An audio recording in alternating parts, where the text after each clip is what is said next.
NBC right now. Your local news at 6. Crews are assessing the damage inside this gas facility behind me after an explosion yesterday. I'll have the latest developments coming up.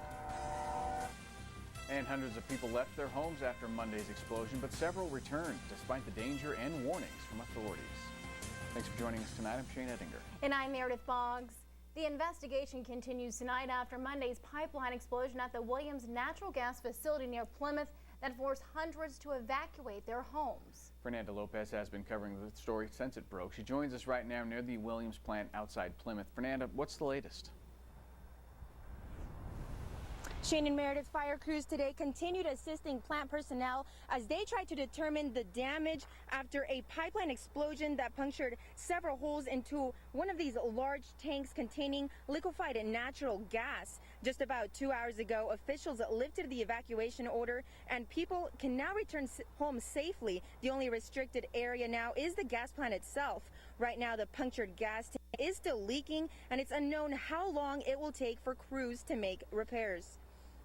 Trying to get all the pressure out of the whole system at the plant, so there's no pressure whatsoever in there.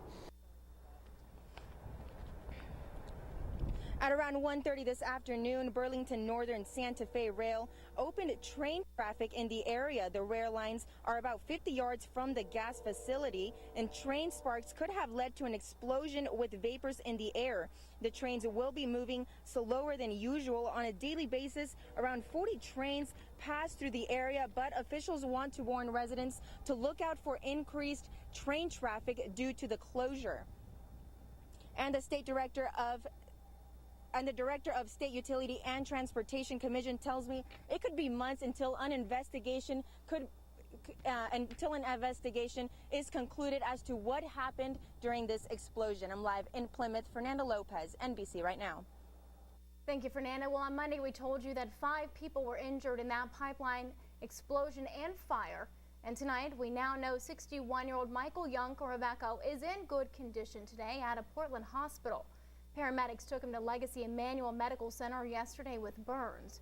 Younker was one of 5 workers injured at the facility. 4 others were taken to a Hermiston hospital. Monday's explosion at the pipeline facility also led to the evacuation of hundreds of people within a 2-mile radius of the plant. Now, those evacuation orders were eventually lifted this afternoon, but as Zach Summers reports, some residents followed the warnings while others decided to go back before the order was lifted, despite the danger. We just packed a bag and headed out the door about the time they come to knock and tell us we needed to evacuate. We were ready to go. Gay Shrefstrom is just one of hundreds of people who evacuated their homes after the explosion at the natural gas storage facility in Plymouth. She and her family stayed in a motel overnight after authorities initiated a 2-mile evacuation order. That order was eventually reduced down to 1 mile. At that time, residents were told they could go back to their homes, but there still was the potential for an explosion. Last night, if you wanted to get back in, you had to sign an agreement stating that you were entering at your own risk and that you knew that there was risk involved. David Gomez lives down the street from Shrefstrom and well within the 1-mile radius. He says he decided to take the risk to look after his mother, who suffers from a stomach disease. She feels a lot more comfortable at home, where I have taken and retrofitted everything as handicap accessible for her. Gomez says he never felt his life was in danger, but the smell of the gas was definitely noticeable. I came out about 10 o'clock, 10:30 to have a cigarette, and I could smell the gas. I thought, might as well put this out. Authorities warn the liquefied natural gas could pose health issues, including nausea and difficulty breathing. Residents were also told the gas was explosive. I believe that when it's your time to go, it's your time to go. Could be crossing the street, could be a natural gas fire, who knows? In Plymouth, Zach Summers, NBC right now. The evacuation orders were lifted this afternoon. Residents are now free to return home. The area around the Williams Northwest Pipeline facility, however, remains closed. Time now for our first check of the weather out there, and April started out fairly nice for us. No jokes from Mother Nature. We're talking about mostly sunny skies in the region. Had a few showers early on today. Now they've quickly dropped to the south, and skies are clearing over the top of us. We'll go into the evening hours with partly cloudy to partly sunny skies. Then we'll stay with the fair skies after sunset tonight and overnight. We'll see a few showers up in the mountains, but very few showers. They're not even going to touch us down here. I'm coming back in a couple of minutes so we can give you more details on what's coming up in the weekend forecast. Shane? Thank you, Tim.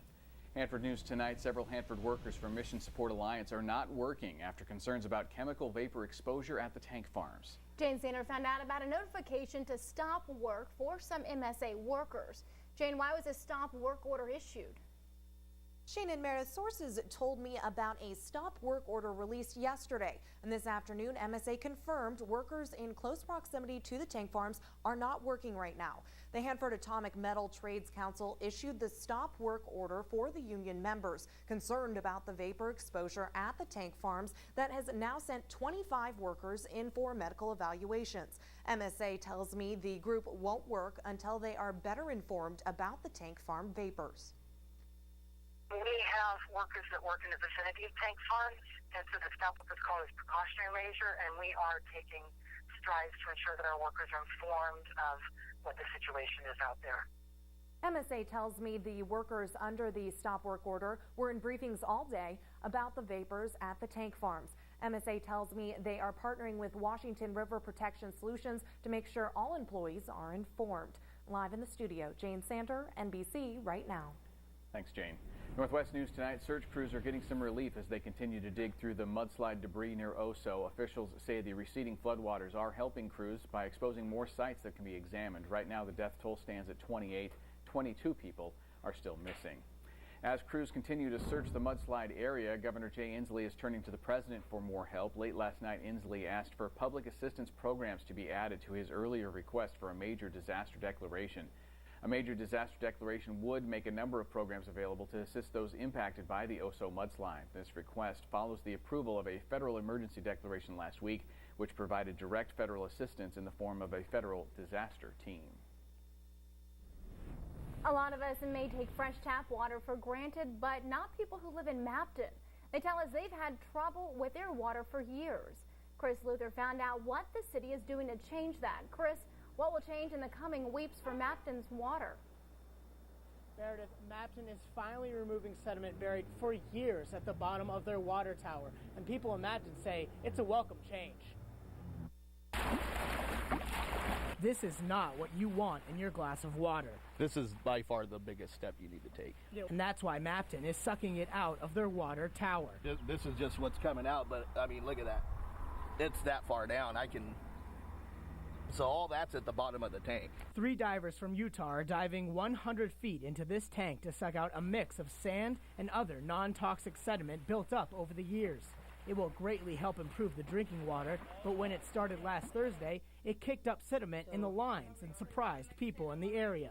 So you turned on your washer, and what happened? It came out all like a real darkish brown, like muddy maybe, or rusty. Carol says Mapton has had water issues for decades. Yeah, there's no water, and it's as far as it'll go. Issues ranging from low water pressure to murky, dirty water. And with recent fee increases for water, they would like to see some changes. We keep having to pay more, and for what? Nobody likes the water. Nobody. You can go to any house here, and they'll tell you the same thing. That the Mapton water is horrible. Changes that start with this cleaning. With rates being raised, this is by far the biggest step that Mapton could have taken to clear up their water. So Mapton can hopefully get rid of all the gunk. Divers could finish removing all the sediment from the bottom of that tank by the end of this week. Afterwards, local crews will open up local fire hydrants for a few minutes to clear up all the sediment that built up over the last few weeks. Live in Yakima, Chris Luther, NBC Right Now. All right, thank you, Chris. Well, still ahead, one local man has been donating blood for years, so many years, that he saved 1,000 lives. He doesn't plan on stopping anytime soon. We'll share his story coming up.